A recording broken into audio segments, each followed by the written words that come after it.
Hello दोस्तों, कैसे हो आप सभी लोग। आई होप आप लोग बहुत अच्छे होंगे। आज हम हमारे एनसीईआरटी क्षितिज भाग 2 क्लास 10 की हिंदी की बुक का पहला चैप्टर करने जा रहे हैं, जिसका नाम है सूरदास के पद। इस पाठ के लेखक सूरदास जी हैं। हम पहले तो उनका जीवन परिचय, फिर उनका साहित्यिक परिचय, फिर पाठ परिचय, उसके बाद हम पाठ की व्याख्या करेंगे। तो आइए शुरू करते हैं। सूरदास जी का जीवन परिचय। हम इनके जीवन के बारे में पढ़ेंगे कि इनका जन्म कहाँ हुआ, कैसे कब हुआ, इनकी मृत्यु कहाँ हुई, इन्होंने क्या क्या किया, ये सब हम जीवन परिचय में करेंगे। आप इस जीवन परिचय को लेखक परिचय या कवि परिचय भी कह सकते हैं। जन्म 1478 में, इनका जन्म जो है वो 1478 में हुआ था। जन्म स्थान बोले तो इनके जन्म स्थान की 2 मान्यताएं मानी जाती है। पहली मान्यता के अनुसार इनका जन्म मथुरा के निकट रुनकता या रेणुका क्षेत्र में हुआ था, और दूसरी मान्यता के अनुसार इनका जन्म जो है वो दिल्ली के पास सीही में हुआ था।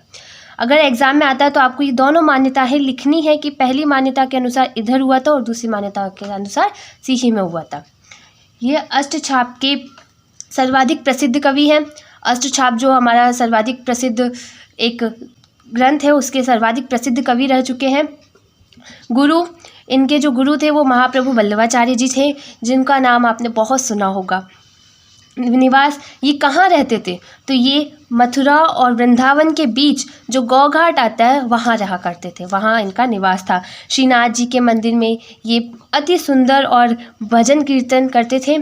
देहांत इनकी जो मृत्यु है, इनका जो देहांत हुआ था वो 1583 में पारसौली में हुआ था। इनका देहांत 1583 पारसौली में हुआ था। आपको इसमें ये सारे पॉइंट याद रखने हैं कि इनका जन्म कहाँ हुआ, इनका जन्म कब हुआ, इनका गुरु कौन थे, इनका निवास कहाँ था, इन्होंने क्या किया, और इनका देहांत कब हुआ और कहाँ हुआ।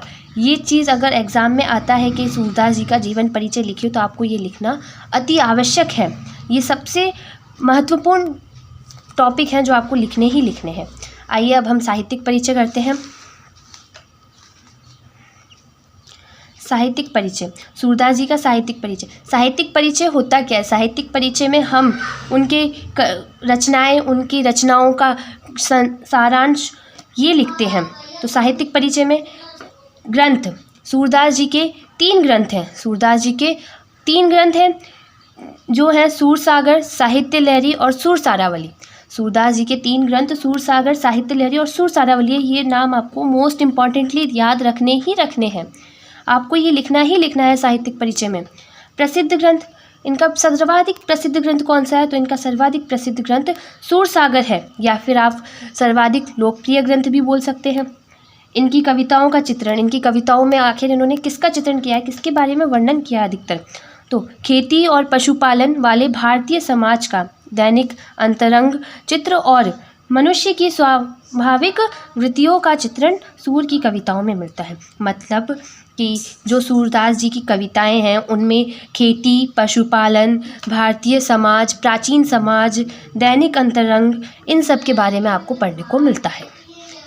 सूर वात्सल्य और श्रृंगार के श्रेष्ठ कवि माने जाते हैं। जो सूरदास जी हैं वो वात्सल्य और श्रृंगार के सर्वश्रेष्ठ कवि माने जाते हैं। इनकी कविताओं में ब्रज भाषा का प्रयोग किया गया है। चलिए, अब ये हमारा जीवन परिचय और साहित्यिक परिचय हमने कर लिया। अब हम इसके बारे में बाद पाठ परिचय करते हैं।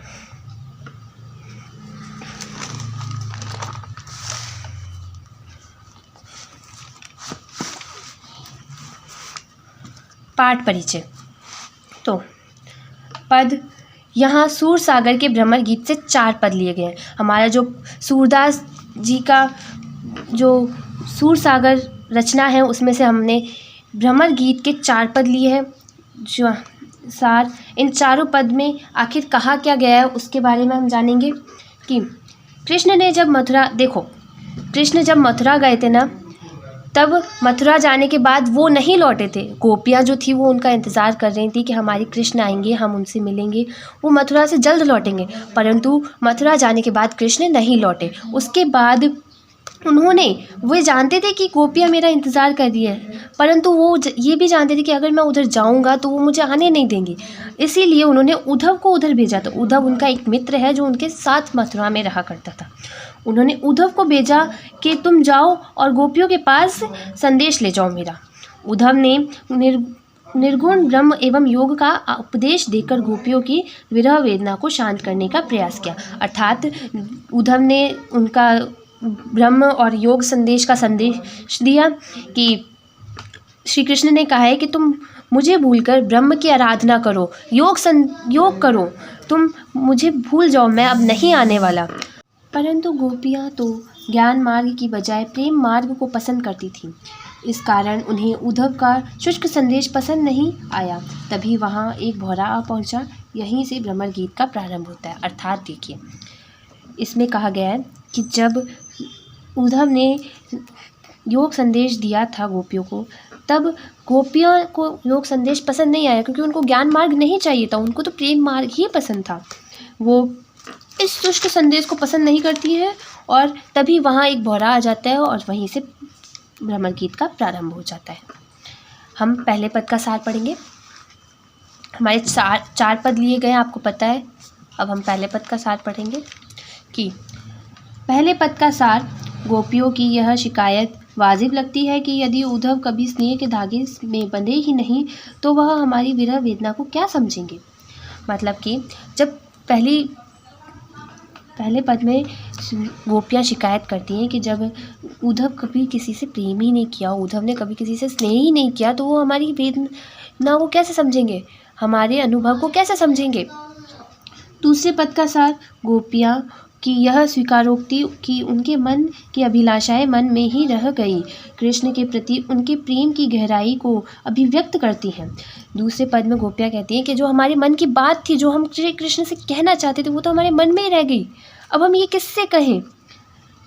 तीसरे पद में देखिए, उद्धव की योग साधना को कड़वी ककड़ी जैसा बताकर अपने एकनिष्ठ प्रेम को में दृढ़ विश्वास प्रकट किया। अर्थात इसमें गोपियों ने उद्धव के योग संदेश को कड़वी ककड़ी के समान माना है कि ये हमारे लिए कड़वी ककड़ी है हमारा। उन्होंने अपने एकनिष्ठ प्रेम को दृढ़ विश्वास प्रकट किया है। चौथे पद में उद्धव को ताना मारती है कि कृष्ण ने तो अब राजनीति पढ़ ली है। चौथे पद में जो गोपियाँ होती हैं ना, वो उद्धव को कहती हैं कि कृष्ण ने तो अब राजनीति पढ़ लिया, वो हमारा क्या ही करेंगे। अंत में गोपियों द्वारा उद्धव को राजधर्म, प्रजा का हित याद दिलाना जाना सूरदास की लोक धार्मिकता को दर्शाता है। तो ये हमारा हो गया पाठ परिचय। आज हम यहीं तक रखेंगे। अब अगले सेशन में हम व्याख्या करेंगे। तब तक के लिए मिलते हैं। Bye bye, have a good day.